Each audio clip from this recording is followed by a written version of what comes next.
it's so nice to see you tonight. I have a surprise guest for you, Robin Whitten, right?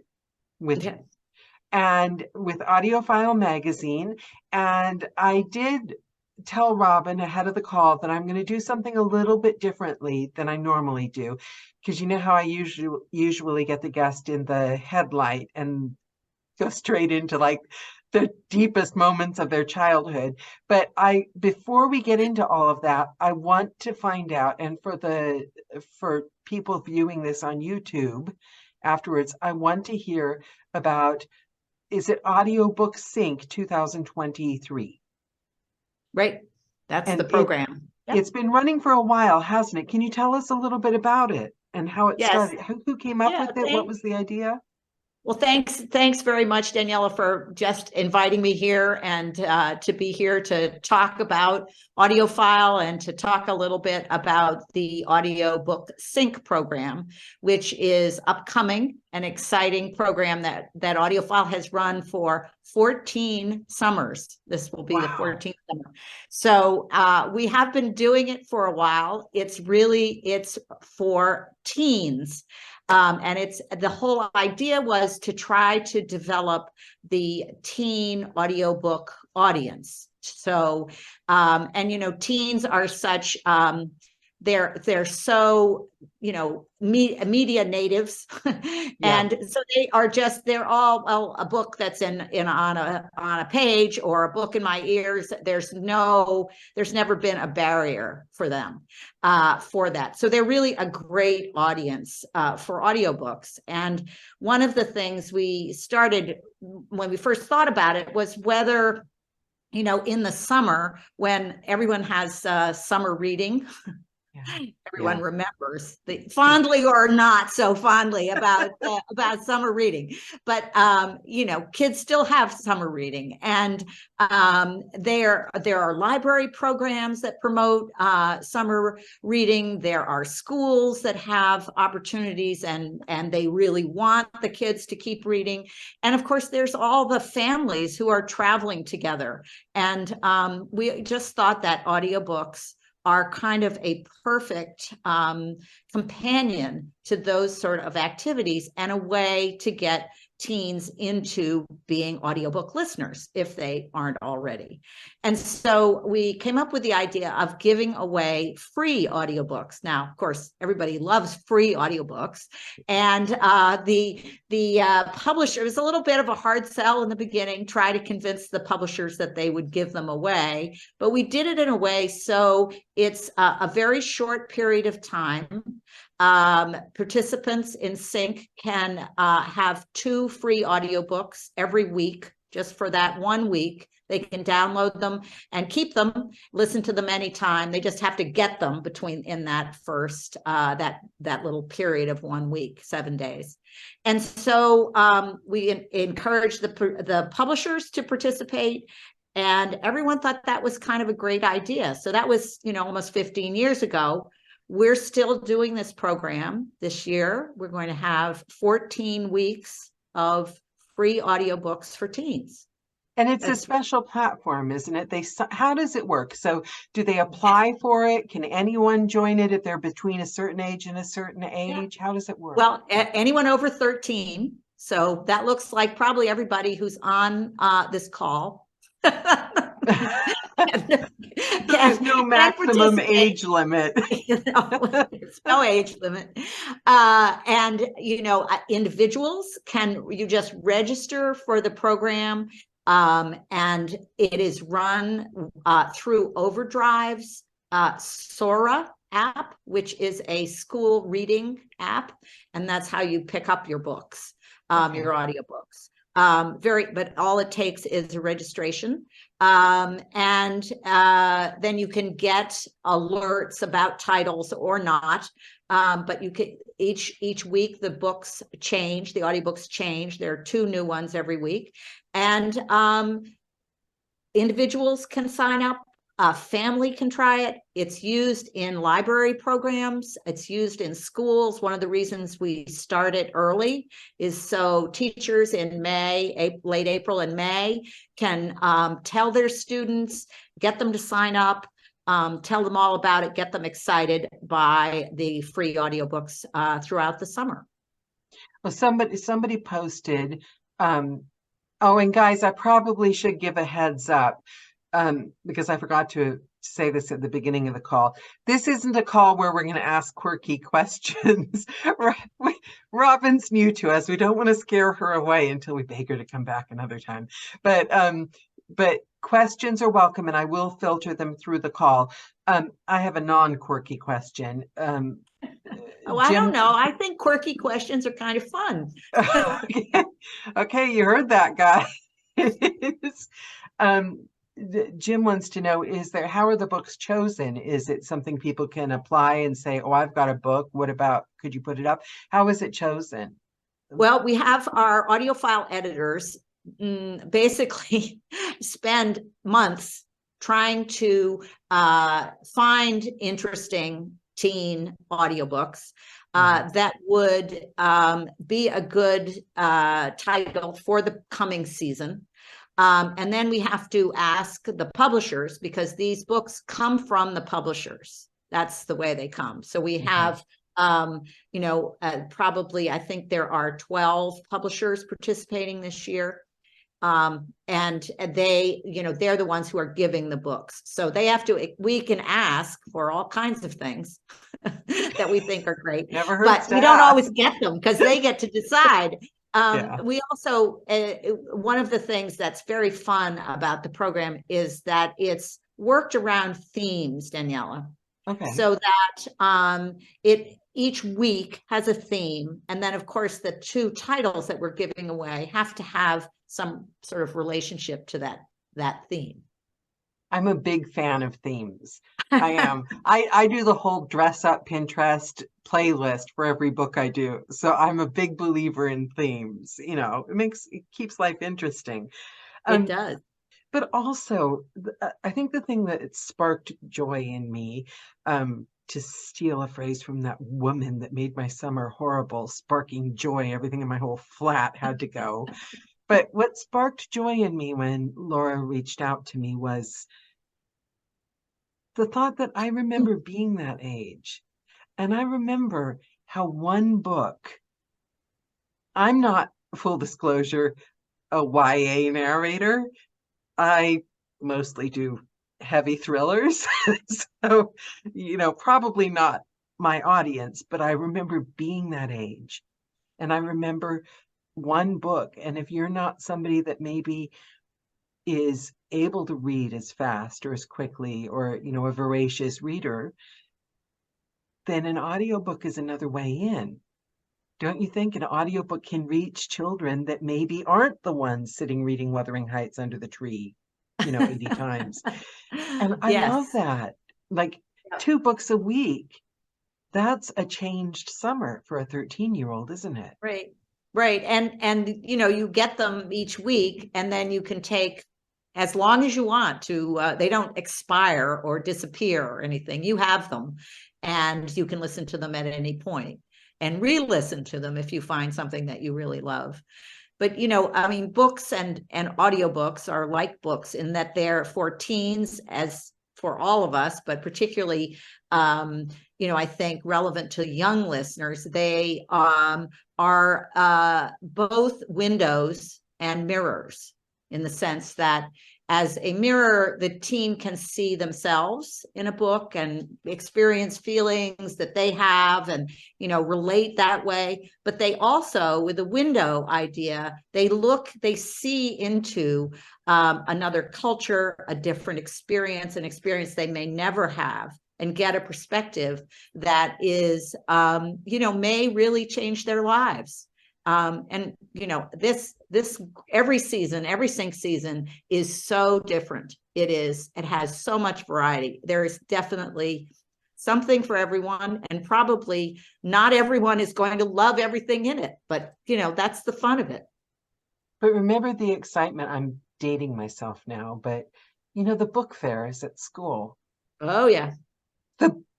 It was like the most glorious day of your entire life. Every year the book fair came up, that and the Christmas play. But the book fair was like, you know, and I can imagine this. So for parents that perhaps have children that would be interested, that might be watching this video, or, you know, people that might be, what this year is the date that they would need to apply by to make it? Because this video is going to be on long after that date, and then they can apply next year.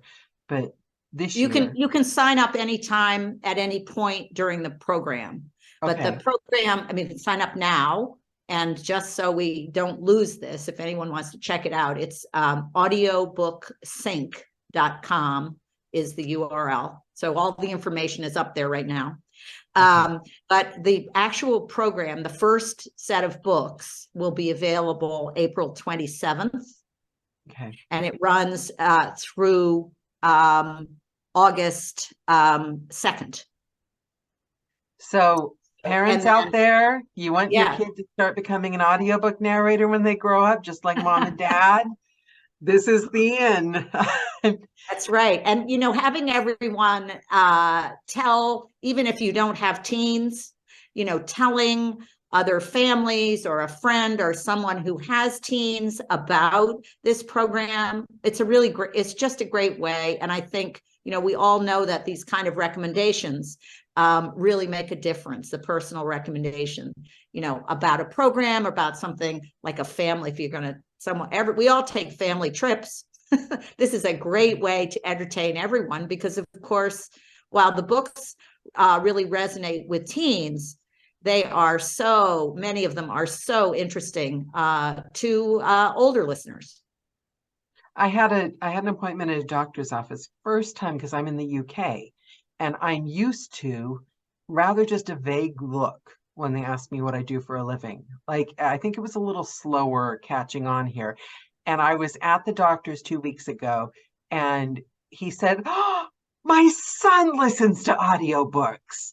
And I think that's what it is that the adults are slowly catching on because they have children that age who are adopting it a little bit more quickly than, okay, this brings me to, and you guys, the link is in the chat box if you want to follow it. And also this video is going to be up a little bit sooner than most videos. I'm going to try to get it up within the next 2 days.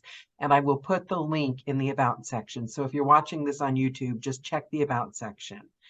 I wanted to talk about, it runs April 27th to August 2nd, 2023. And in case anyone doesn't know, Laura here is it the publicist for AudioFile? Yes. She yes, saved my life. I sent you an email right after sending emails to like 100 publishers, not 100, but I sent my reach out emails to publishers. And then I sent you and Laura an email. And I woke up this morning, early morning, to a message on LinkedIn saying, your email address doesn't work. It's full, from Laura. Turns out I hadn't had any email immediately after reaching out to all those publishers, and wouldn't have known it if we hadn't had this call until next week. So off the subject, but saved my life. So I, in the spirit of research, looked at an old APA call because I remembered hearing you, Robin, being interviewed in the past and thinking, I really, she's very approachable, nice person. Full disclosure, I'm not sure if any of the other childhood weirdos of the world can relate, but I was never the girl that won prizes or popularity contests or put myself forward for things and everyone said, oh, yay, we love her.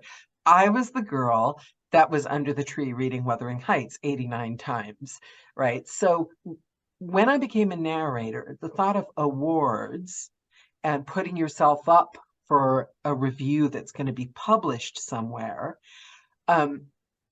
struck fear into my soul. And so I just kind of avoided it. But you tell yourself when you're a person that is afraid to kind of show themselves in that way, you say, but I'm an artist. I'm in my booth doing the hard craft. I don't care about the accolades. But this year on my goal list was I'm going to start taking it seriously and at least putting, some books up for possible reviews and looking at what awards are out there. And I'm going to take the job part of it as well as just in my booth. And when I listened to your interview today, I'm going to cry. And I know this is silly, but instead now of, oh God, it's all a rigged game. I'm going to put it out there. And like, of course, the only way it's going to get there is if a massive publisher, and I'm one of the popular kids, and which is ridiculous because we all get where we are in the industry. But I think narrators can be a tiny bit crazy due to standing in a booth talking to ourselves every single minute of every day. And so those words, those worries and insecurities sometimes take over. Sometimes we're great and sometimes they take over. And I listened to that APA interview. And when I got finished with it, instead of this scary void, I'm going to throw out my, carefully loved and cared for work for the popularity contest, I now see Robin and her team of book lovers that are just like me, that were the kids under the tree reading Wuthering Heights or whatever, sitting there. I imagine this big, massive library, probably not where you all work, with like cappuccinos and nice fuzzy sweaters and resident cats and bookshelves, but still, the love you have for what you do and the just authenticity, the straightforwardness was the opposite of how it feels from this side, thinking of the popularity contest, thinking of going to APAC and making the love you have comes out in your voice when you talk about what you do. And when you talk about why the reviewers listen to the books and what they look for and how they choose the earphones. And I'm really curious as to how you thought of the entire thing, how you came to it, and how, after so many years, you kept it. You kept it. I can't be wrong. It has to be for the love of it still. It has to be. I could hear it in your interview. How, though? How did you keep that without just becoming all about the business? How did you start it? How did you keep it? Well, I'm very persistent. I think that's it. So, 30 years, more than 30 years ago, I was more than 30 years ago and still am an audiobook listener. So I love to listen. I love to listen. And I was fascinated by the transformative nature of listening to an audiobook and having that voice tell me a story. All those years ago, nothing has changed. I still love that. What were you doing for a job before you, right before? I'm trying to think. I've done a bunch of different things before becoming a magazine publisher. But what I was doing at that time was I was on the board of our Portland, Maine Public Library. Okay. And so I used to talk, and of course the library collected audiobooks. So I used to chat with the director of the library because he loved audiobooks. And we talked about how the collection in the library, and it was, fun because there was never anything that you actually could anticipate would be there. If you wanted a book, you just had to kind of take what was on the shelf. And that way, it was such an interesting discovery process because you didn't really know what it was, because maybe you'd gone in there looking for a mystery and it wasn't there, but there was something else beside it. And that sounded sort of interesting. So you'd take that. And so, so he and I talked about how it was really the narrators that made the whole experience. And I say this, I keep saying this, you are the ones who make the magic. And you totally won the audience on this call. Well, it's the right audience to say that. That sort of get blank stares sometimes if you're talking to people who are not listeners or not narrators. But, that's what makes the difference. And so at that time, I was fascinated. And I thought, oh, well, I'll find out a little bit more about audiobooks. And all I could find was, in the library world, is that people, because they weren't even being talked about anywhere else, that people would say, well, this story is by such and such an author, and there's an audiobook. And I'm like, but wait a second, that's different from the audiobook narrated by J.D. Jackson with this incredibly beautiful voice about an experience that I've never, it just is, it's not the same thing. So people were talking, if they were talking at all about the audiobooks, they were talking about them in sort of the same breath as the book, and not about the performance, not about the narrator. And I think even today, we still struggle with that in book reviews, where the fact that there is an audiobook is never mentioned, or even when we're talking about the audiobook, the narrator isn't mentioned. So I haven't succeeded in 30 years to try to convince people that this is something different, but we have convinced a lot of people that. And you're one of us. You look at it the Yeah. way we do. You're one, because Harry is a librarian. I've got Harry on the call. He's one of our regulars, and he says that he's always pleased to see how many AudioFile reviewers are librarians.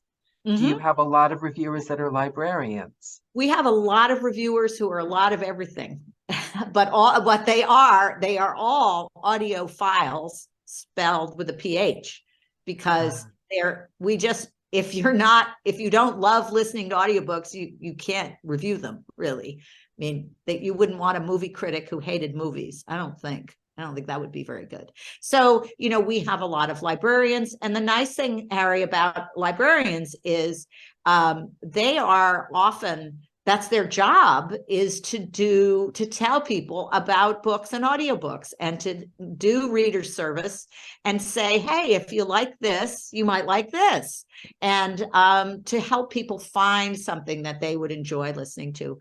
And that also is a professional, librarians do their reviews as part of their professional work. And so they care a lot, they work hard. And they're great reviewers, but we have writers, we have people in all walks of life, really doing different things, but are avid audiobook fans. And so they write about the experience, their listening experience. And what's very fun is we have probably close to 100 reviewers. Wow. And everyone's listening experience is different. Otherwise, we'd be all writing the same review every time. You don't want just my point of view. Well, that was the moment in your interview, I think, that I got teary-eyed, was when somebody asked you, what about a really bad review? And you were like, well, how would that help anyone? Because there's always a fear in your heart. I'm going to put my book out for a very public platform, and what if I get a reviewer that can't stand, my voice or something? Or what if and I love the way you made it sound, because it wasn't, oh, we don't do bad reviews because we're protected. It was, what's the point of that? It's got to be fair and balanced review. Yeah, I think sometimes it's not always the most positive review. Yeah, fair enough. But it needs to be balanced. It needs to be thoughtful. And none of our reviewers are out there to, sort of trash something, the way I think sometimes people who do critiques take that a little bit more in a different way than I think we try to help our reviewers do, because we're really trying to help the audience who read our reviews find something that interests them, and to understand what they might get in that, what kind of an experience they're going to get. And it's not necessarily really about my personal opinion about what I thought in that review.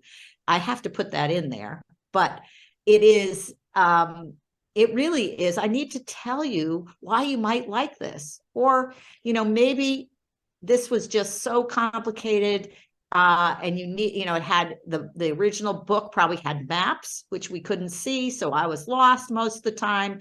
And maybe you'd rather, read this one in print. Yeah. We have to be fair about that. Yeah. But the point isn't fair. to say, yeah. I mean, fair, not like that. I can't remember because I have a partner that reads my Audible reviews. You want to know if there's something you need to work on, if 700 people say the same thing about you. And I read his, and we've done that since we began. So it isn't personal. They give us the feedback that we need. But I vaguely remember my very first book, I vaguely remember there were a lot of good reviews. And then there was, this girl should never be allowed to speak out loud in front of anyone ever again. Her voice is horrendous or something. And that's the kind of review. And, everyone, I don't remember any of the good reviews. I remember it was my first book, and so that's the kind of thing that I think. Yeah. But Daniela, the difference also is those are individual. We have to explain this when we have a new reviewer joining us. But those reviews on Audible and different listener reviews are listener reviews. That's your personal opinion. You get to sound off if you want, or rave, or whatever you want. Doesn't matter. But that is not the point of professional reviews. Yeah. Our intent is to help someone discover something about the audiobook. And it's not as much about my personal opinion of what I thought of that voice at that moment. Yeah. And that's a big, that writing style and that intent is very different. It's a professional job. It's not, I happen to be in a bad mood today. Let's kick someone I don't know. How do they get the job? This sounded like my mother-in-law and I hated it. Yeah, but do they apply for the job? How do you find the reviewers? Yep. People do. We have, people can apply to us to be part of the review team. We ask some questions. We talk about what their listening experience is, and help them understand the intent of our reviews. And also our reviews, as everyone knows who's ever seen one, they're very short. So this is haiku reviewing. They are really short. If you want to say anything in all the things that we expect to get covered, 125 words is not much. That brings me to a good question. I do, and I've got Lauren. I will fit you in right after this because Lauren's got a good question as well. I was having a conversation with someone today in preparation for this call, and we were talking about the reach outs when we do submit a book to you guys. And the intent of the submission is to tell you why we think this book is special. But lengthwise, I'm assuming you get thousands and thousands of those reach outs. So how much detail do you want in how this book is special? How long of an email? Like an elevator speech. Like an elevator speech. Mm-hmm. Okay. So because you're right. We're getting all information from all the publishers about their titles. And if you make your pitch about why your book is special, about the length of the little publisher blurbs, that would be good. Got it. Perfect. Okay. Lauren's question, AudioFile Behind the Mic, podcast questions. Ooh, that's fun. There are a handful of consistent presenters with Joe on the podcast. Do the magazine reviewers pitch their reviews to the podcast presenters since there are only 5 audiobooks per week reviewed? Or are the only books reviewed by the regular presenters considered for behind the mic? Each of the contributors to the podcast. So Laura's talking about our Behind the Mic with AudioFile Magazine podcast, which we have episodes 5 days a week. And there are 4 or 5 of us. We each have a week at a time. So my week is 5 books, and I get to pick my 5 books. And I kind of I try to mix it up because that's what I like to do. One of the other contributors is very much likes themes. So her books are often in a theme. Everything that she picks for that week is in the theme. Emily really loves to do children's and teen titles, fantasy, romance. So she stays often within those categories. But oftentimes we do, each of us that is reviewing, I mean, I'm not actively reviewing all the time. The podcast keeps me plenty busy with my books, but some of the other reviewers are also reviewing all the time. So they will pick often from things that they have reviewed, because of course, if you were enthusiastic about it, you want to keep talking about it, which is what we do on Behind the Mic. Is it's just a little book chat with a clip, very short, with our host, Joe Reed, who's very fun to talk to. So we always have a good time. I can hear it again. It keeps leaking out of you. The joy of the books, the joy of the books. It's right. Just like it's, I think, and we all know this because I think we were all that kid that loved to read. The 10-year-old Robin. Tell me about 10-year-old Robin. What were your dreams? What were you doing? Introvert, extrovert, plans? Ooh, 10-year-old Robin. She was a reader then. I'm just thinking about that. And I loved Nancy Drew, and I still love mysteries. So I don't know. I blame Nancy Drew and the Hardy Boys. Hardy Brothers? Yeah, the Hardy Boys. Yeah. A good mystery.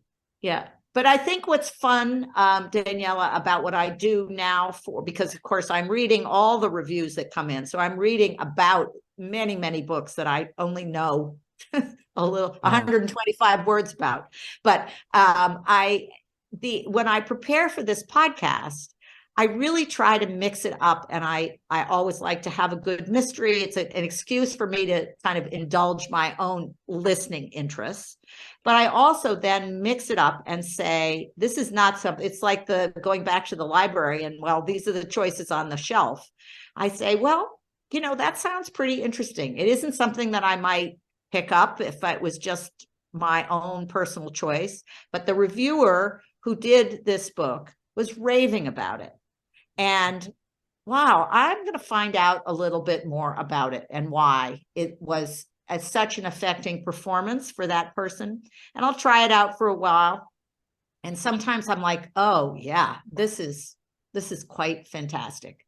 And so I'm always glad. So it's a little bit of a discovery exercise for me with each of my choices for the books. And then it's also kind of fun because Joe and I don't always agree on, the outcome of the enjoyment of the book, which is fun. Got to mix it up a little bit. But that's, I noticed about this job. We get books. I'm a massive fan of fiction. And every time they send me a nonfiction, I say, oh my gosh, yes, please, I'd love it. Meanwhile, I'm like, any fictions over there? Any thrillers? But every single nonfiction, I've been surprised that there's been something. And it reminds me of, my mother was a teacher, and they would have out-of-date books, and she would go and get them for free. She could get them for free. So she'd take us with her, like on a Saturday afternoon, sit in this closet with just books falling off the shelf, and you would get whatever, was. So you didn't get to choose. You weren't going there looking for your favorite, but sometimes you'd be surprised. I think both of our jobs put us in the way of things that we wouldn't normally seek out. And I think that's the biggest treat. Yes. And there's something very special, Daniela, about the idea that a storyteller who starts off with a story, and you think, I'm not sure I'm really interested. But then there's something about that voice that just takes you and you go with it. And I just listened to a title historical fiction that was narrated by Eduardo Ballerini. Oh. And I started off and I was like, oh, this is interesting. And then I was sort of losing the thread. I wasn't maybe distracted. And then I kept listening to him, but he had me. I was going wherever he was taking that story. And that was, I think that's another little aspect of the magic of audiobooks and a good performance is that a narrator just can take you away with a story. Eduardo could read a 12-hour book about envelopes and I would sit entranced with the entire thing.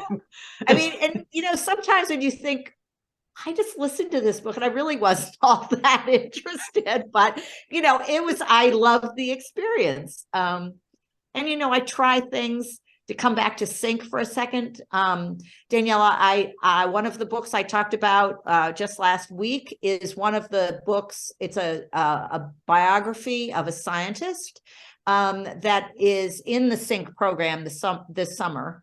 And it's called The Woman Who Split the Atom. And it is about the title. Yeah. And it's written for teens.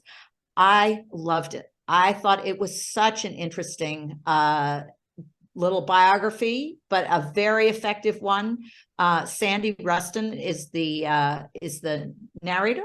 And, I learned about, this is Lisa Meitner, who was a German physicist who really did help all the male scientists who got the credit for splitting the atom. She was there, but she didn't get the credit. So very fascinating story. Great, but it was great. And I would never, if you'd suggested that to me, I'd say, yeah. But I wanted to talk about it because we have it in the Sync summer program. Nobody had talked about it on the podcast, and we thought that would be fun. You just made me realize, I have a book. Okay, so if you have a book, but it was done through a publisher, do you ask the publisher if they would submit it for a review, or do you, and what if it was out like a month ago? That's probably a good way to do it. Okay.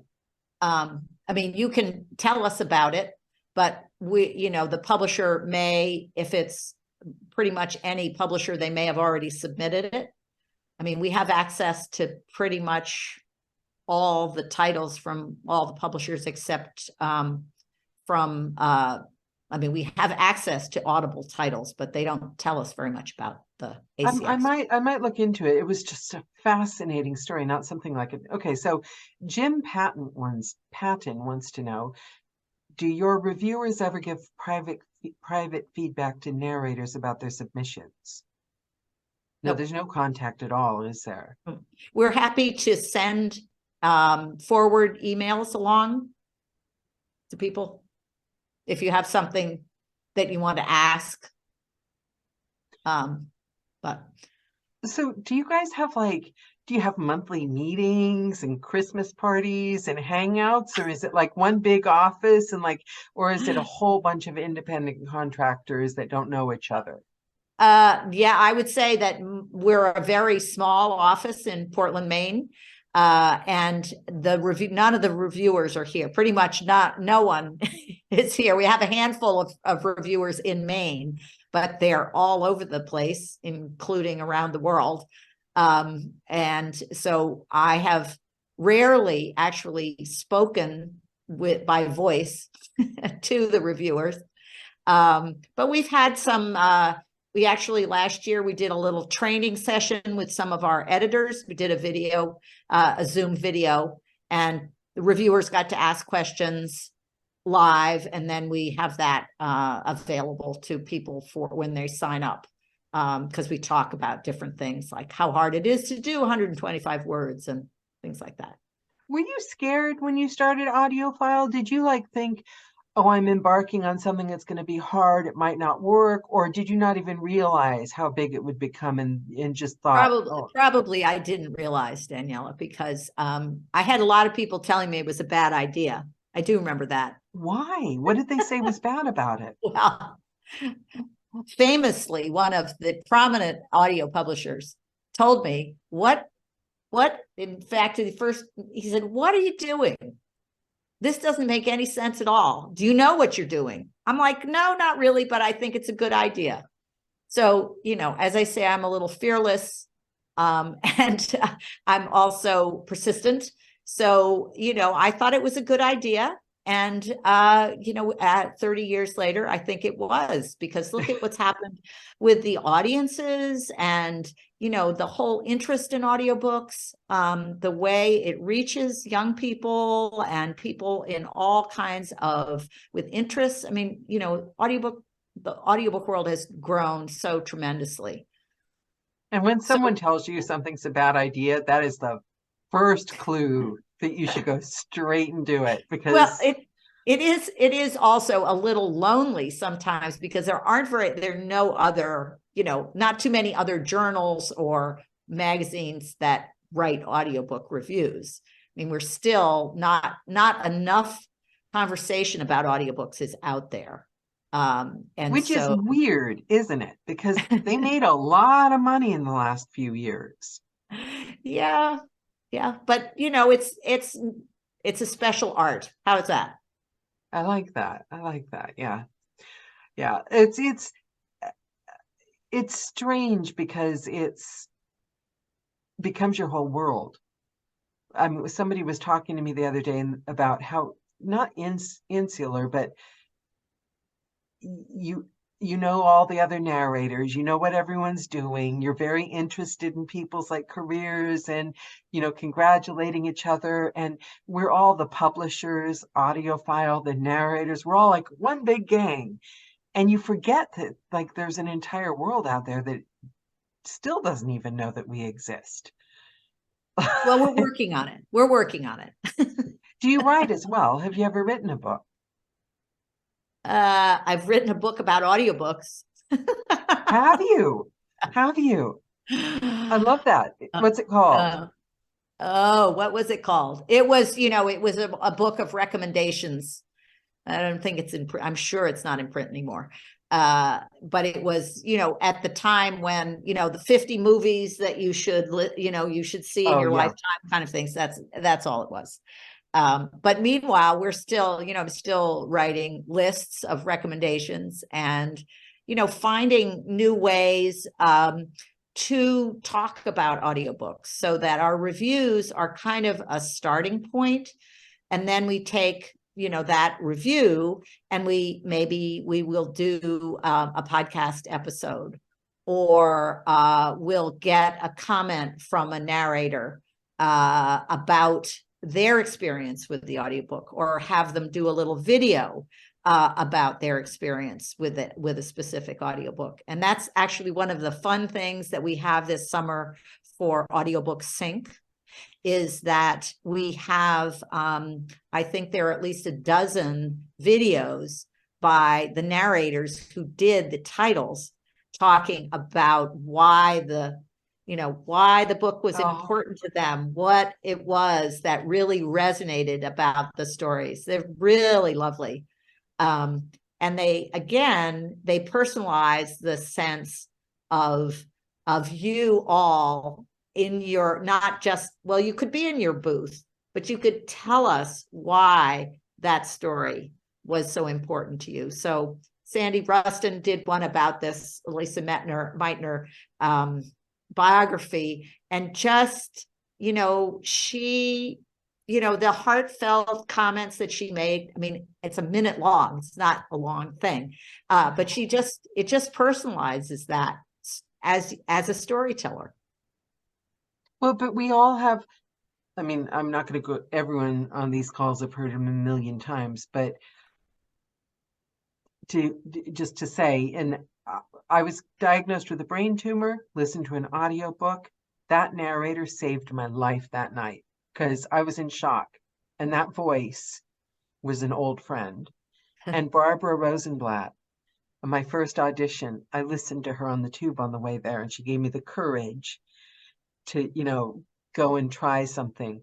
Do you have an experience with an audiobook yourself, of a time that an audiobook changed you or touched your life? You've listened to so many at this point, though. I mean, Oh, well, a couple, but one of them that is memorable in this whole context is that as a listener, before I started the magazine, I was, driving around listening to Frank Muller do a John Le Carre story. And it sounds so silly and trite, but I didn't get out of the car. And then, had to get to a point to see what was happening. And when I finished, I thought, there are very few things that you cannot just walk away from. And there is some real magic in that. What has happened? What did I just hear? And that was sort of the point when I said, I'm gonna do something about this medium, this format of an audiobook, because it is so extraordinary. See, that's a pivotal moment. Johnny Heller did a time travel book. He probably barely remembers it. And it was one I of think like isn't he sort of still out there in his Oh yeah, he is still, but this one book was like part of a 10-book series. I'm telling you, Robin, I didn't sleep for an entire week because I had to hear the end of that book. Like, I allow myself like an hour, 2 hours a night to listen. I couldn't turn it off because it was so good because he was telling the story. Do you know what I mean? It was like Right. it I think that's what we all want. Every book, it's like, is this my chance to like tell this story? I don't know, maybe it's a need to be heard, but we all have memories. Did you, when you were a little kid, did you have kids you read stories to? When you were a kid, did someone read to you? Do you have childhood memories of stories? Oh yeah. Oh, and I have grandchildren now. So we were just, we were just all the time. We're always into a story, either being read or being listened to. Yeah, there's magic. There's magic in it. I just think people get so worried about all the AI stuff and all this, but this is magic. It's palpable. When we have a conversation about this, when I listen to your APA webinar, there's magic in the air, and it's from a shared mutual love, isn't it? Because it's all wrapped up in all our memories and every book we've ever read and listened to. Yep. And that sense of the human connection that is not really there just is not possible to replicate that emotional content in the connection, that because it's partially met halfway by your emotional connection.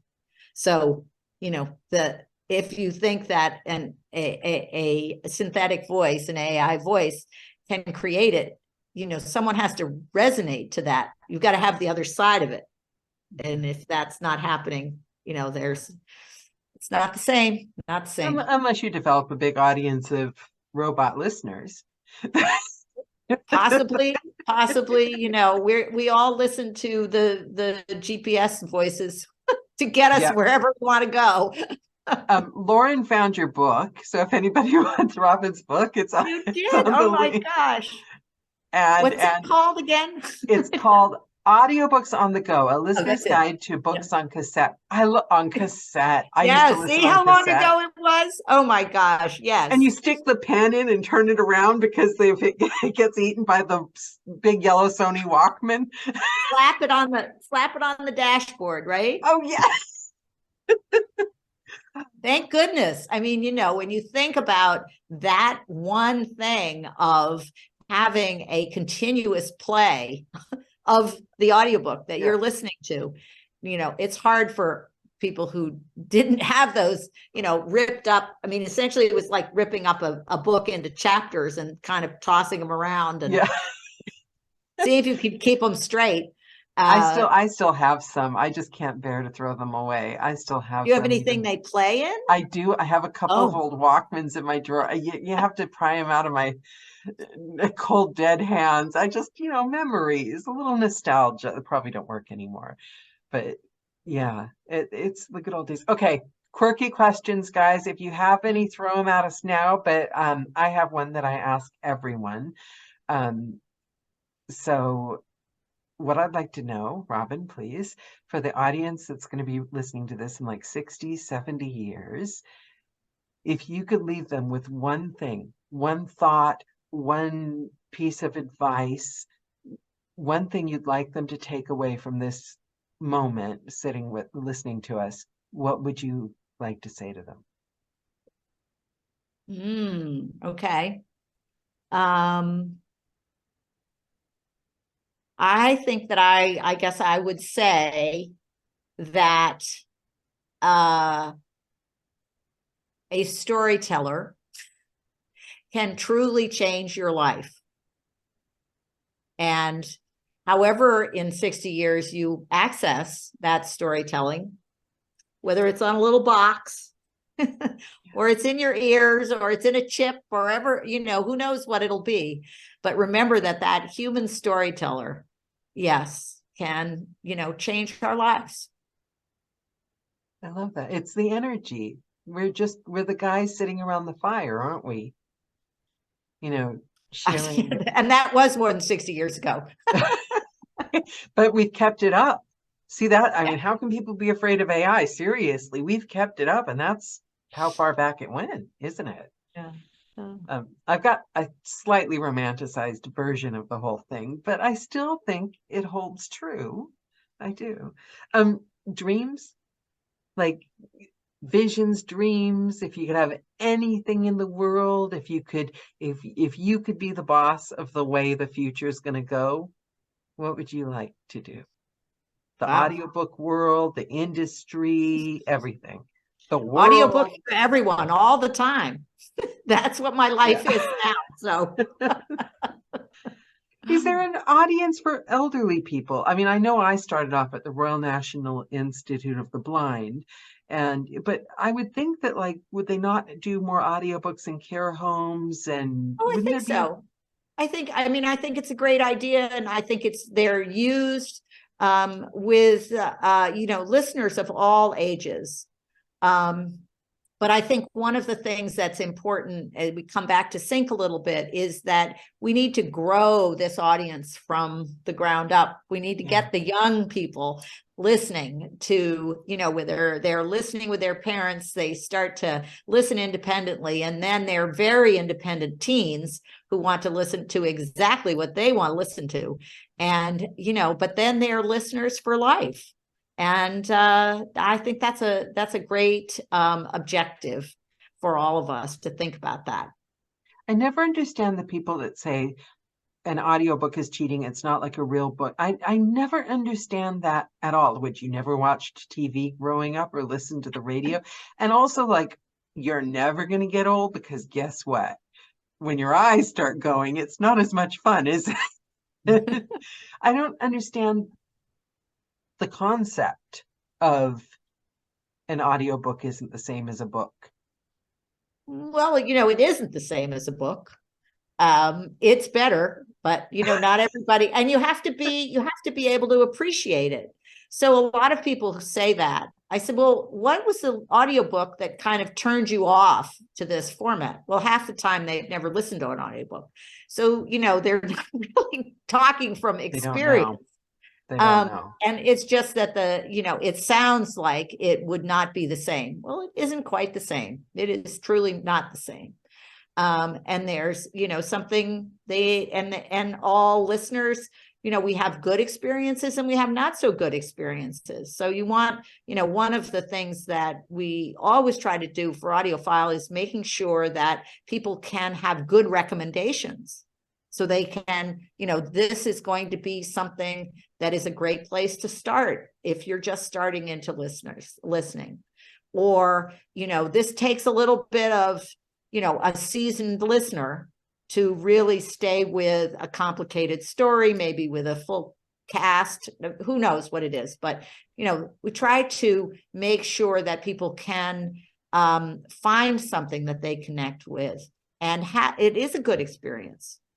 Right. See, you're doing the joy thing again. See, I love AudioFile now. Now I'm not afraid of doing reviews. The jury's still out about the whole award thing, but reviews, I'm excited about now. Good. All right. Well, that's great. It's contagious. And I think it goes full circle. We'll end the call the way we started the call. with the audiobook sync. Because if you're right, and the people that say, oh, it's not the same as a written book, it's because they're not been exposed to it. Or audiobook sync is showing people at a young age, exposing them to it. That's true. And one of the things that I think, if you look at some of the statistics about our industry and where the growth is, which is with young people, I would just like to say that because AudioFile has been doing audiobook sync for 15 years, we get credit for lots of that growth of young listeners, because we started them off when they were 13 and up. And we gave them great things to listen to. They were free. They were fun. They started off one summer, and now they're dedicated listeners. That's kind of silly, but that's where the growth of listeners is. And, AudioFile Sync is a great way to encourage young people to, find this wonderful medium and enjoy it. Is it in the UK as well? Can Oh yes, in the and UK? all the books have world rights. So you do get credit for it. So my doctor's kid is because, that's it. But credit where credit's due. I've got to say, it takes one person with passion to see something that other people can't see. And if you hold on to that passion and that energy long enough, everyone starts to see it. And having someone with as much passion and love for what you do and for our industry is, the debt we owe you, because we see each other as a community. Narrator, we're a tight community. We see each other because we see kindred spirits, but it's not often that we have someone see us as well and fight for us and love us and just that long. But seriously, it's a feat. It's a feat to, through the good and the bad, keep it that person that told you that it was a bad idea. Look where you are now. Well, thank you very much. That's such kind words, but without all of you, there wouldn't be anything to talk about. So thank you all for what you do and all the stories you tell us, and all the different ways that you tell them. And your reviewers, we love you. I still think they all have cats and like nice cappuccinos while they're reviewing our books. But oh, maybe some of them, and some of them are on the go, so it takes everybody. But we love your reviewers, and we love you, and we love Laura, me especially. I do. Thank you so much, Robin. Thank you, Dan. Audiobook Sync 2023, guys. I will put the link below this call, and it'll be out within a few days. And thank you for the opportunity. And I hope you have a wonderful time at APAC. Thanks. Hope so too. Bye, everyone. It's been wonderful. See you later. Thank you, Robin. Bye.